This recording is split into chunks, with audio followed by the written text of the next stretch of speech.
Hello everyone, welcome. My name is Jean. I'm a 20-year soul coach, intuitive, pattern recognizer. Thank you for being here. I want to talk today about perfectionism, a quiet defense that I started noticing years ago with clients. And of course, perfectionism is something that we seek in certain professions, such as being a surgeon or an accountant or software programmer or engineer. But what I'm talking about today is a way of life, and it's a quiet defense pattern. I also encourage you to share this with anyone who may be served by it, liking and commenting. I read all of your comments. So perfectionism in my study and career development is not about things being perfect. It's about something else. It's about feeling safe.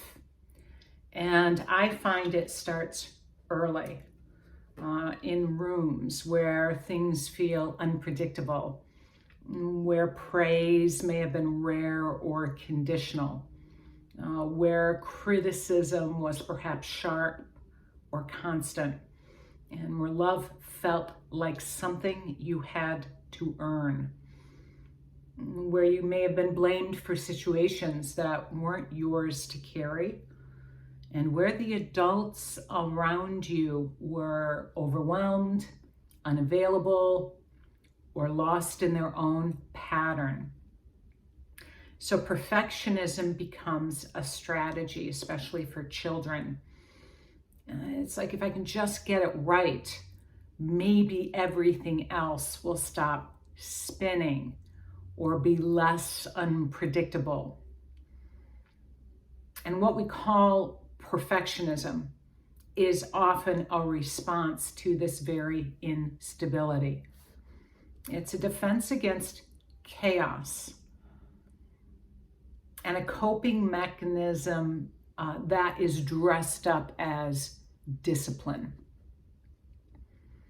And it shows up as high standards, sure, but also as procrastination, burnout, indecision, shame. It whispers, not good enough yet, not yet, maybe not ever. But this isn't about excellence. It's about control. And underneath that control usually lives fear. So in archetypal language, this pattern mirrors Virgo energy. It's the desire to purify and refine and bring order. And in the 6th house of daily rhythms, we see the deep longing for structure and service and right alignment.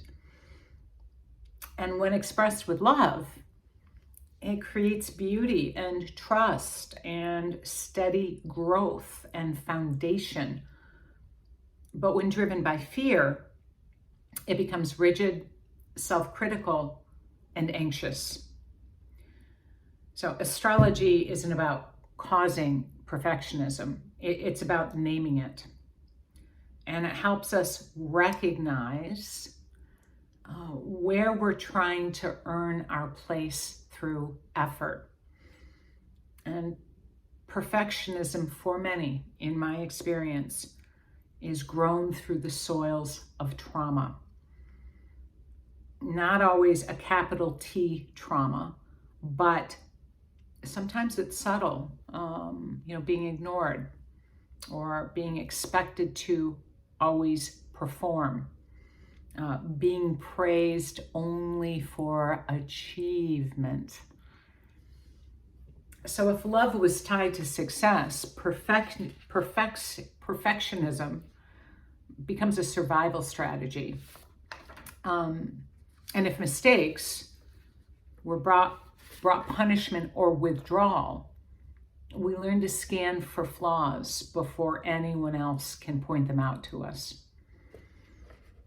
So if you're ever blamed for circumstances outside of your control, you may have learned how to overcorrect, to overfunction and to take responsibility for everything, just to avoid being blamed again.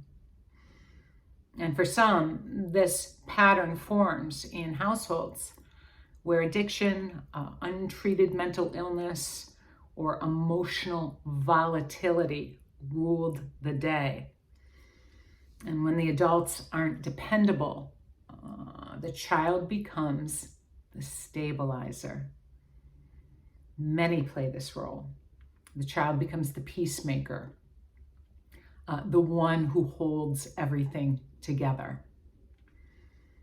So criticism, especially early on, conditions us to be hyper vigilant, to catch every error, fix every flaw, protect the system.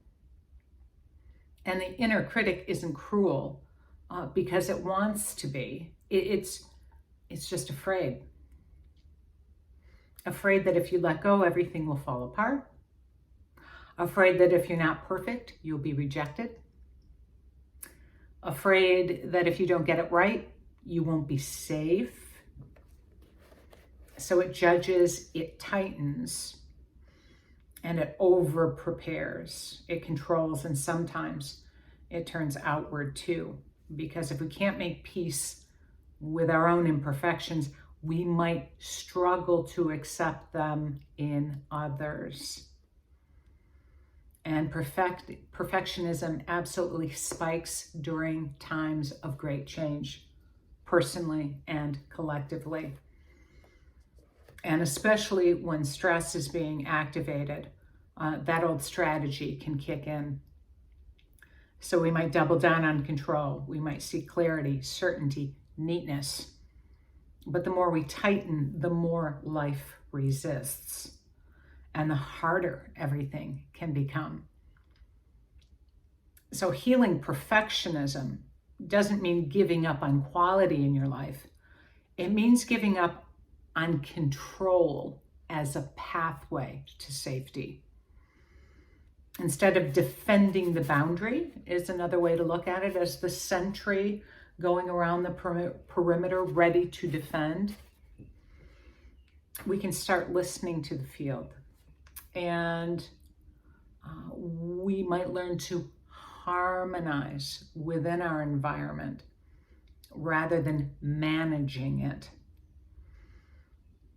The shift is a subtle one, but it's real. It takes you from fixing to feeling, and from control to connection. It's a softening, and it can feel like more of a spaciousness.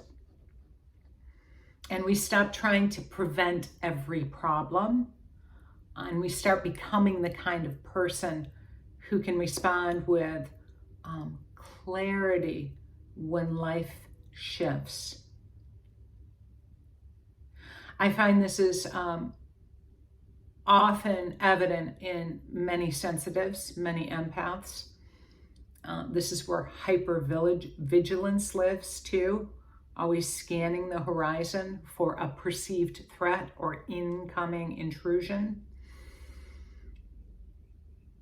But when we learn to become more of an attractor of coherence, what is coherence? That means congruency in our mind, in our feelings, and in our actions.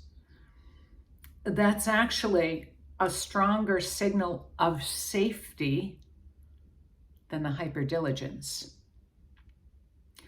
What this is recursive looping. And what we do with recursive looping is we seek to interrupt that recursive looping. Things come around on the spiral again, and it shows that very theme. And we all come in with very specific themes and signatures and frequency sets that we've agreed to grow through and evolve from.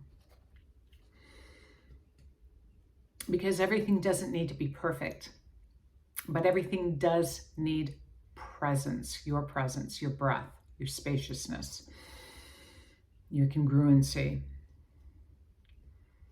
And presence comes when we allow ourselves to loosen that grip and to literally breathe more and slow down.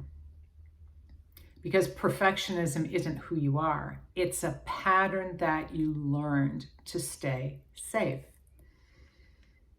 But safety actually lives in relationship, in self-compassion, in letting things be human. We make mistakes.